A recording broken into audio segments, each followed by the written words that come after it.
of interviewing the players and just a very well-run tournament. It's almost like it's been going on for 80 plus years. I think they figured out how to do it.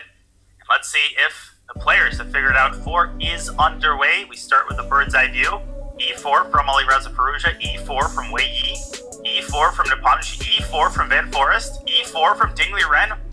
Oh my gosh. But what is that I see on the top right corner? Maksudli, well, he's only got half point out of 3. Yesterday suffered quite a defeat at the hands of Abdusattorov. He's employing a Karakan, that very spicy, sharp opening. Oh, extremely. Benny Watts is smiling in glee, as are all chess fans across the world. But let me repeat this E4 from Ding Liren. That is not a sentence that has been uttered many times throughout recent human history. But again, we shouldn't be surprised at anybody's opening choice anymore. The idea of a narrow repertoire doesn't really exist. Ding is a D4 player, but the element of surprise is much more important at this point than necessarily good strategy, good call. We have an open Roy, and I'll rewind this a little bit for viewers who might be less familiar with this variation of the Ruy Lopez. After bishop b5, in contrast to the Berlin, where the knight comes out immediately in the open Roy, you throw in a6, bishop a4. Now, after knight f6, castles, knight takes e4, the insertion of these moves may seem insignificant, but it actually alters the character of the position completely. White pushes d4. In the Berlin, the knight drops back to d6, hitting the bishop. Now there's no bishop to attack, and so instead, black plays b5, followed by d5, giving back the pawn, but solidifying the knight. This is very well-known theory now for well over a century. Bishop comes out to e6, c3 is the main response, and bishop out to c5, one of the more ambitious ways to play the open Ruy, and this can get very sharp. Yobi, there's a lot of variations where black actually takes the pawn on f2, which goes against common wisdom that states that 2 pieces are better than a rook in the middle game.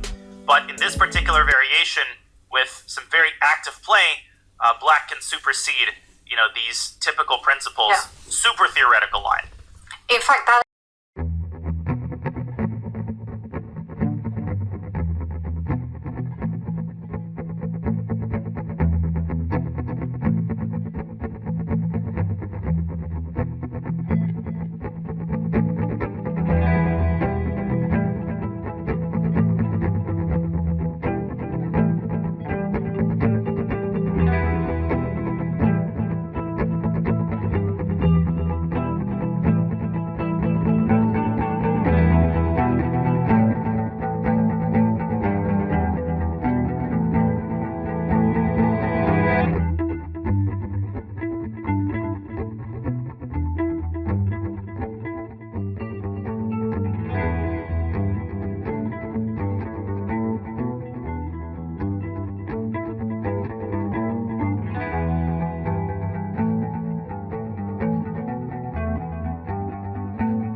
down the barrel of a very difficult position. So you have to nip this in the bud as early as possible, and rook d3 epitomizes that.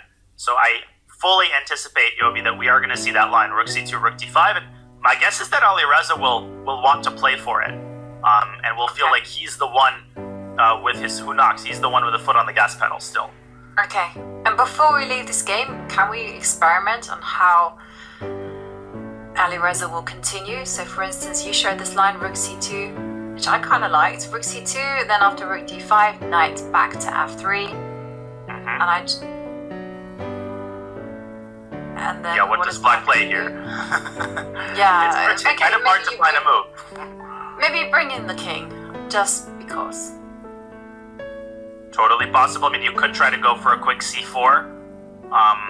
We've already discussed that move is double. I like the look of rook e4 and c4, but yeah, king f7 is totally reasonable. Bring in the king. I mean, it's and here again, as you said, white can play king g3.